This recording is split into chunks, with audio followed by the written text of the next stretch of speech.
The National Broadcasting Company, in conjunction with the Fund for Adult Education, presents Democracy in America by Alexis de Tocqueville.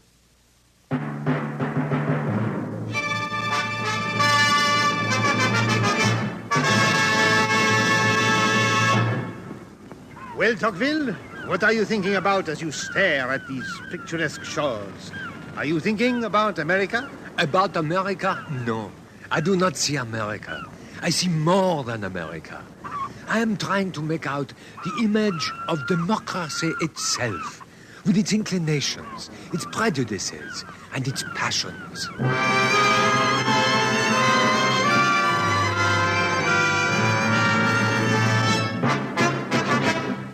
Where could I be better off? A study in Jacksonian America. Item 1 in the series Democracy in America.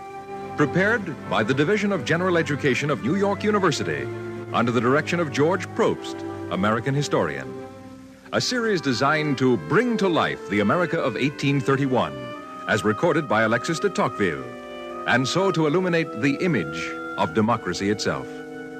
A study in Jacksonian America. Where could I be better off?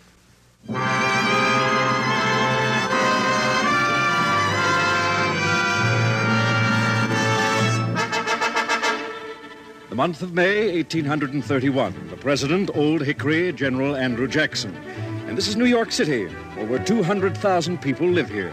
Across the clear, fresh water of the East River, we look at Brooklyn, New York's dairy, a countryside of breezy heights and pasture land and cows. And looking across the beach is a New York clam dealer in an orange check waistcoat, tight-fitting gray gaiters, and a plug hat as tall and stately as a belfry with rips in the sides as if to let the noise of the bells out. Clams, choice clams, here's your Rockaway Beach clams, fine sand clams. But his mind is on the New York Consolidated Lottery. To be had in the greatest variety of lucky numbers at Arnold, 313 Broadway, opposite the Masonic Hall. 10 years ago, the state legislature had forbidden the famous old New York lotteries, but the proprietors are still finding loopholes to satisfy their customers who swarm through the bright May streets to produce the busiest community that any man could desire to live in. In the streets, all is hurry and bustle.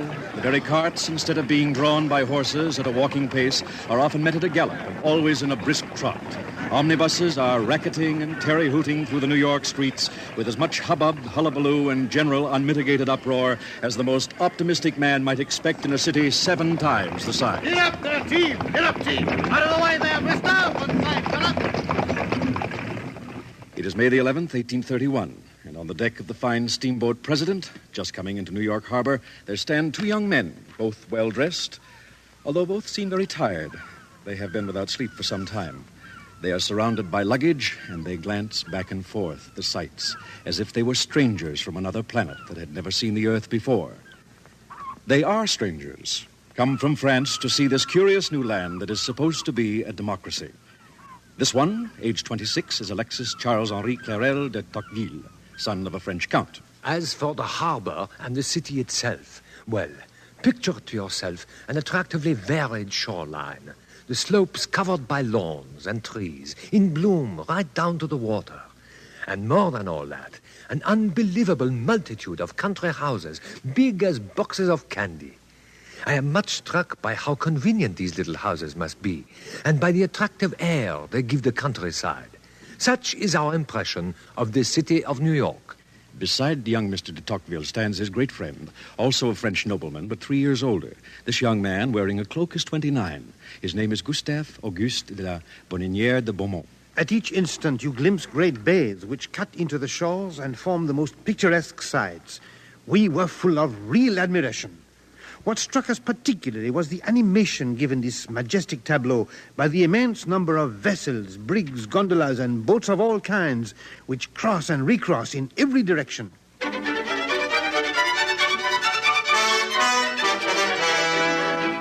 Tocqueville and Beaumont plunge into the crowd as though into a bath and are lost in the tumult of activity and motion.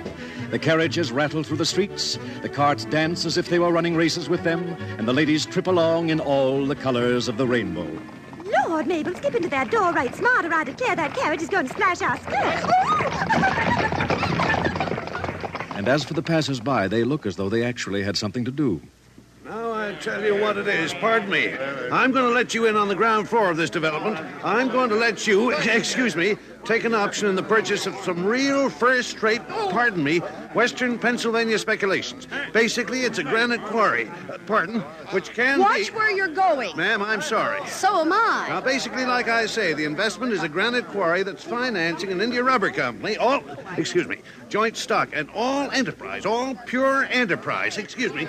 If you want to make money... Everybody is walking as if he were in a hurry. Well, if you want to find your way around this country, you'll have to hurry. We firmly believe that if a man means business, he better look as if he meant business. We Americans are born in a hurry and educated at speed. We make a fortune with a wave of a wand and lose it just as fast, and then remake and relose the whole thing in a twinkling of an eye. Our body is a locomotive ripping along at 30 miles an hour. Our spirit is a high-pressure engine. Our life resembles a shooting star, and death surprises us like an electric shock. The governor of the state of New York, Mr. Throop, looks through his boarding house window at everybody in motion and observes, "They all seem as if they were running away from an indictment." And Governor Throop draws out a toothpick and continues to enjoy the May morning and watches the hogs happily rooting around in the gutters, indulging in hearty repasts of offal of every description. And this, too, in the midst of coaches, horses, and pedestrians. Cholera. That's what you're going to get. Cholera. That's what you're asking for right here in New York City. I wouldn't give you more than a dog's chance. Well, experience, sir, has proven that the most efficacious and powerful method of keeping the streets of a town in a state of perfect and refined cleanliness is plenty of hogs. And if the hogs aren't doing the trick, then you haven't got enough of them.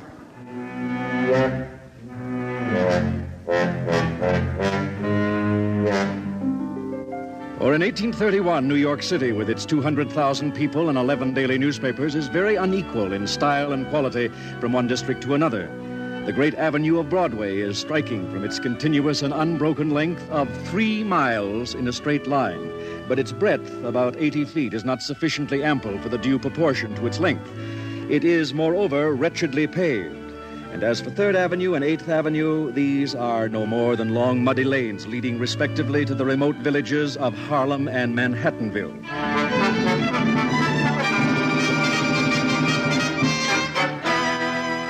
But New York is now and always has been a port, a city of ships.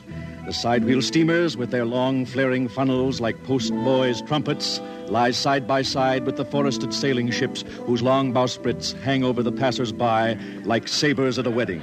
We must quickly find a boarding house and get some sleep. Do these people never stay still? Look how they chase along the streets. Everyone seems to be afraid to let the next man get ahead of him. And indeed, an American is always on the lookout lest any of his neighbors get the better of him. If 100 Americans were going to be shot, they would contend for the priority. So strong is our habit of competition. Look, Beaumont, over there. It must be some kind of parade.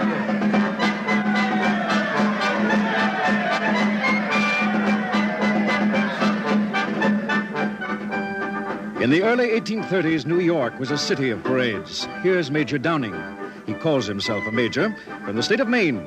He says he's from Maine, rode in one of those parades with the 7th president himself, Andrew Jackson himself, Old Hickory in person and none other. At least he says he did. I'd like to meet the man that'd disbelieve me to my face with my glass in my hand. You tell him, Major. If you'd been out that day, you'd have seen me and the general figuring considerable large, I guess. There never was anything like it in New York afore. I'll swear to that, Major. There's many an accomplished liar sitting outside the tavern drinking his whiskey and telling his stories, though certainly the great men are a great deal more accessible now in 1831 than they ever became later. One thing strikes me at once. What is that? Look at the people.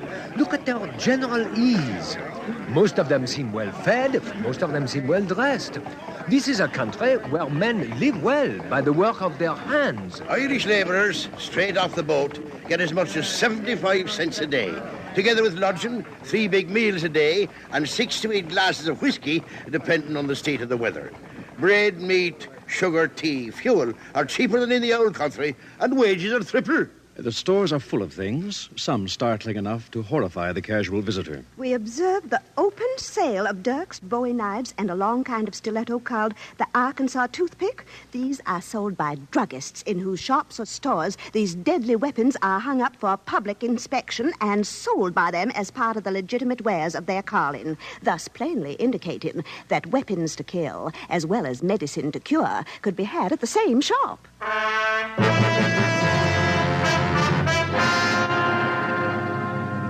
A city of green trees and fresh paint.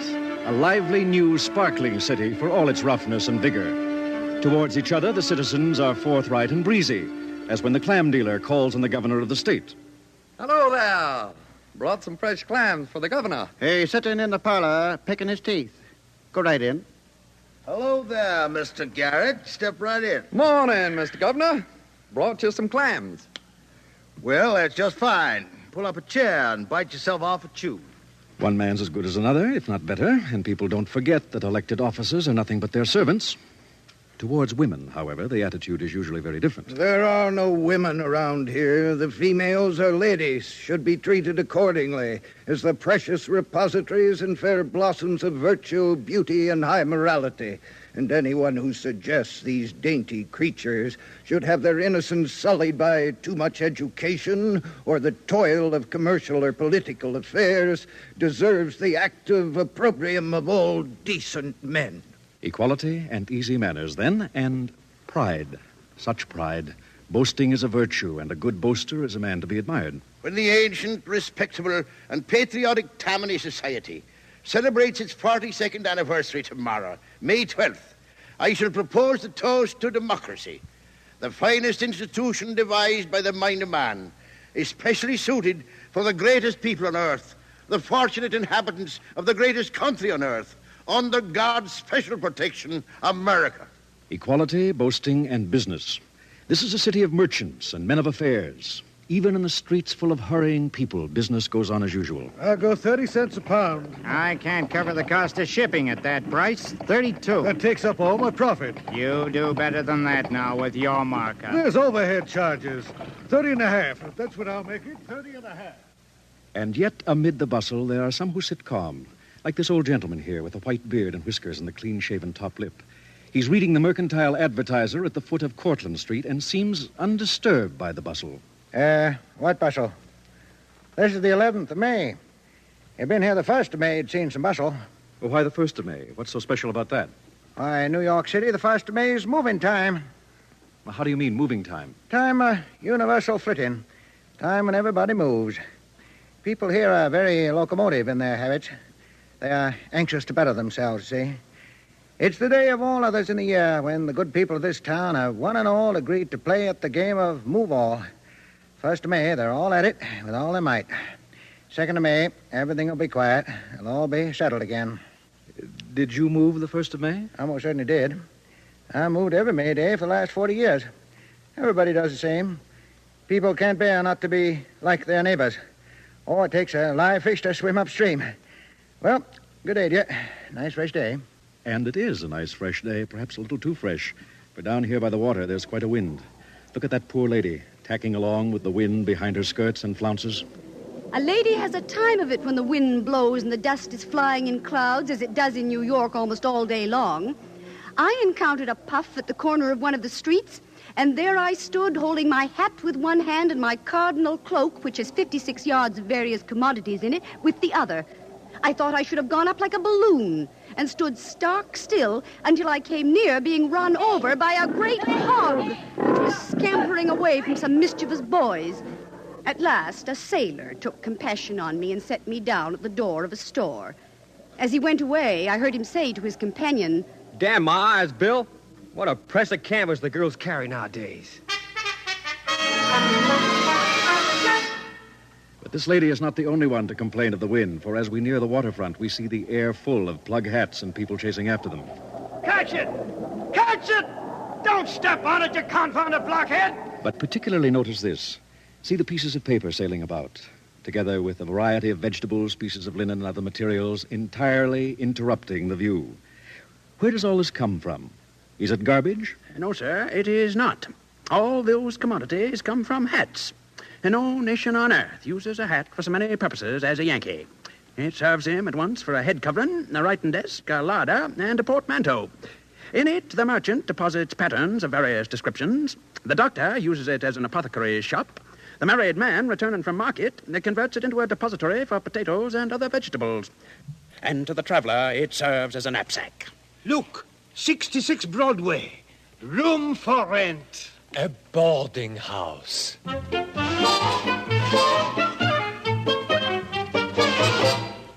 1831.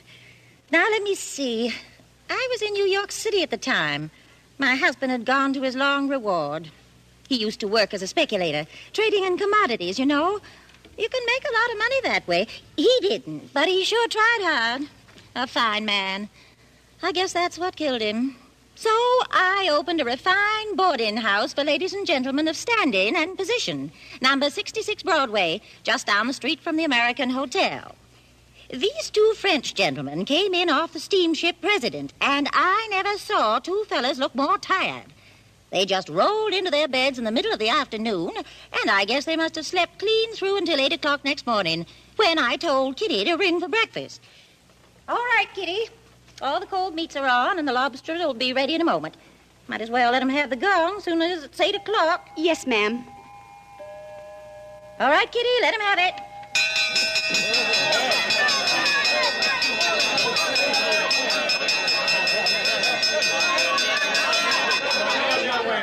Morning, Mr. Griggs. Morning, ma'am. Do any studying last night? I reckon I did.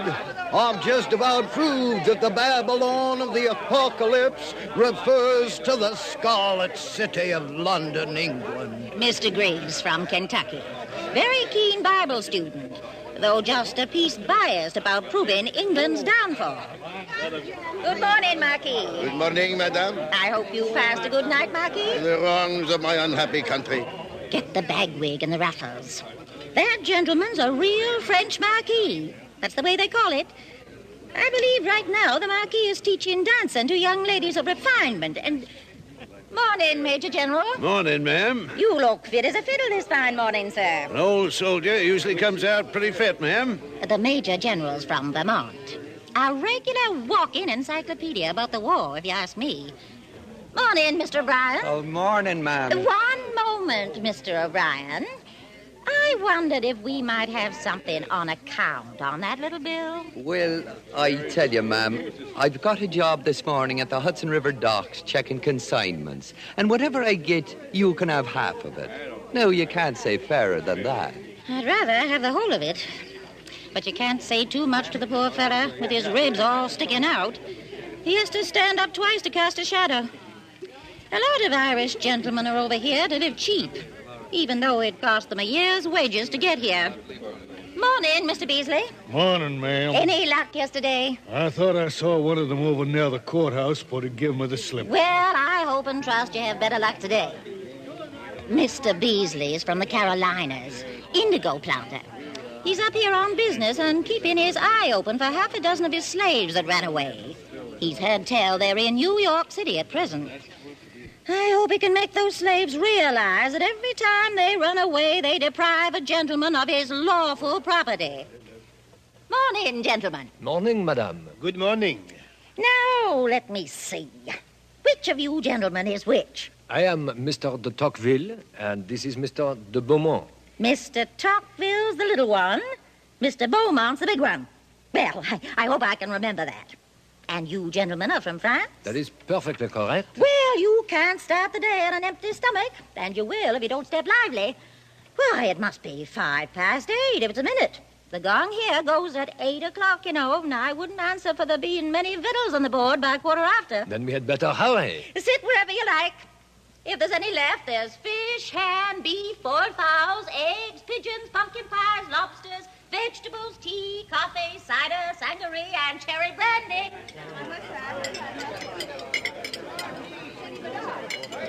Oh, we can sit here. Yes.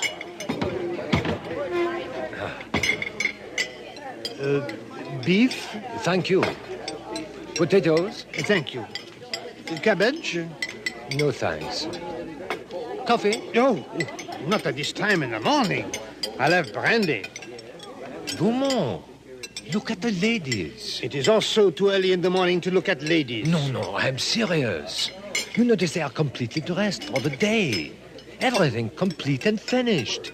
And here it is only breakfast. At this rate, a lady would be ready to receive visitors at 9 o'clock in the morning. Things will be very different here in America. See how fast you must eat. This food is melting away before our eyes. More beef? Thank you. More potatoes? Thank you. Oh, some of them are leaving already. Certainly there seems to be very little formality in a democracy. Then you and I shall gobble our breakfast as though we were Americans and hurry out to see the marvels of New York.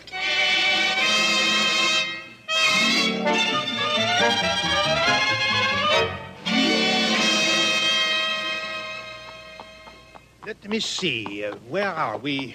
This is the Bowery. And this is Bayard Street. Now, look at that hotel. The North American Hotel. 1, 2, 3, 4, 5 floors. And an exchange table attached. Never mind that. Look at the roof. What I want you to notice But I do mind it. I want to notice everything and make a note. Look on the roof beside where the American flag is flying. There is a wooden statue of a poor boy with ragged knees and elbows. Oh. Now, why should the management put such a thing on their roof? Surely there must be some instructive story connected with it. Yes, sir, there surely is. And you'll find it's a tale of American industry, American opportunity, and American courage. Are those things abundant here? Sir, those virtues and many others besides are always found in America and never found in other countries. Now, sir, 38 years ago, a poor boy came to this town, a poor Yankee boy, named David Reynolds. He was 12 or 14 years of age at the time, without a crust of bread to feed him, without a copper in his pocket. Weary and hungry, he leaned against a fine elm tree, since cut down, made into lumber, and sold at a good price. That elm tree stood where the North American Hotel now stands. While young David Reynolds was leaning against it, luxuriating, you might say, in his beautiful shade, he racked his little brains to try and devise some means of procuring for the sustenance of his childish needs a livelihood that should be both honest and honorable. While he was thus reflecting how to get his dinner, a gentleman came up to him. Name? I beg your pardon, sir. I wondered if you knew this gentleman's name. This gentleman's name, sir, has not been handed down to posterity. May I proceed?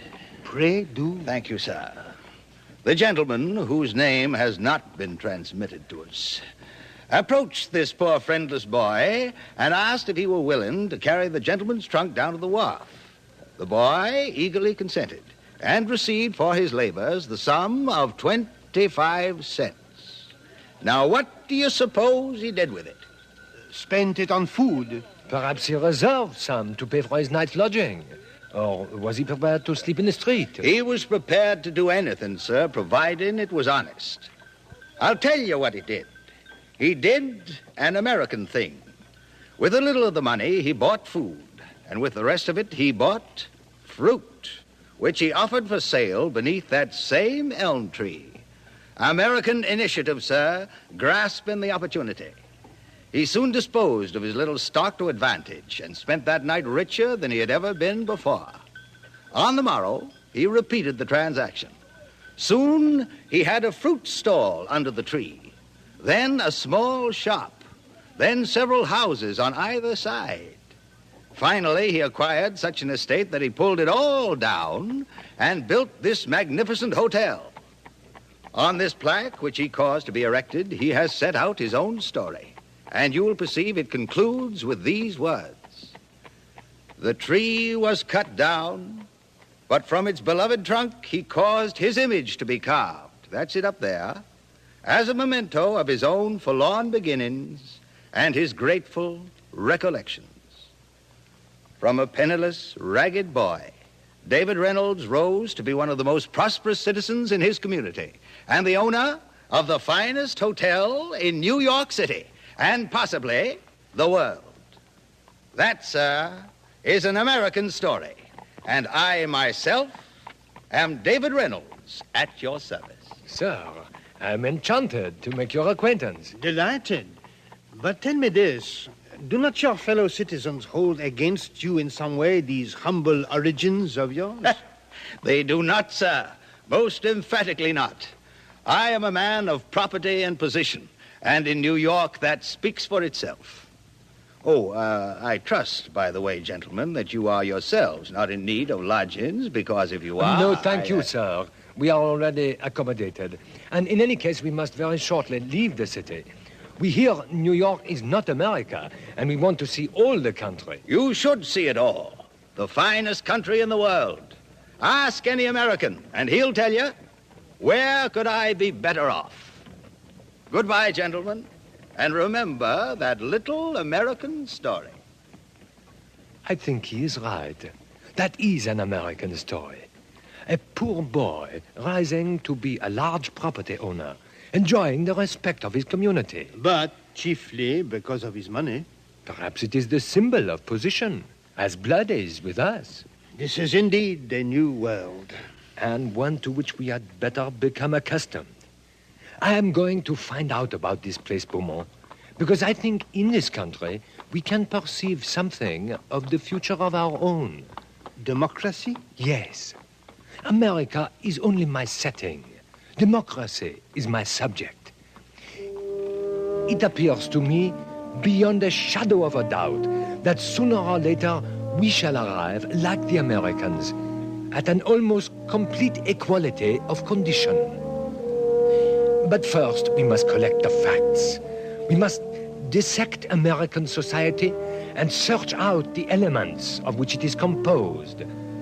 We must ask useful questions.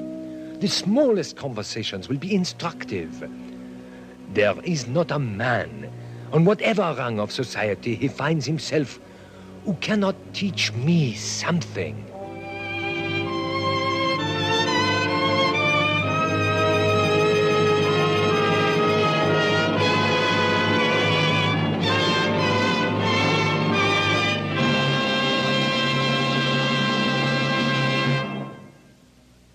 You have just heard Where Could I Be Better Off? A study in Jacksonian America. Item 1 in a series based on Alexis de Tocqueville's Democracy in America. This series, presented by the National Broadcasting Company, was prepared by the Division of General Education of New York University under the direction of George Probst, American historian. Produced in the studios of the Canadian Broadcasting Corporation by Andrew Allen, script by Lister Sinclair, music by Lucio Agostini. This series, Democracy in America, is made possible by a grant from the Fund for Adult Education as part of a general course of study of the nature of American society. For information about the use of these de Tocqueville dramatizations for study or discussion and how to secure these new materials about American democracy at a reasonable charge, write to the American Foundation for Continuing Education, Post Office Box 749, Chicago 90, Illinois. Now, this is Ben Grauer inviting you to join us next week for Item 2, The Governor in the Boarding House, on Democracy in America.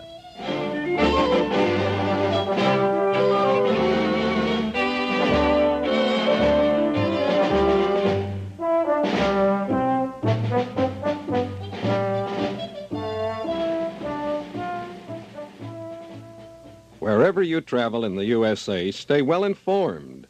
Tune to Radio NBC.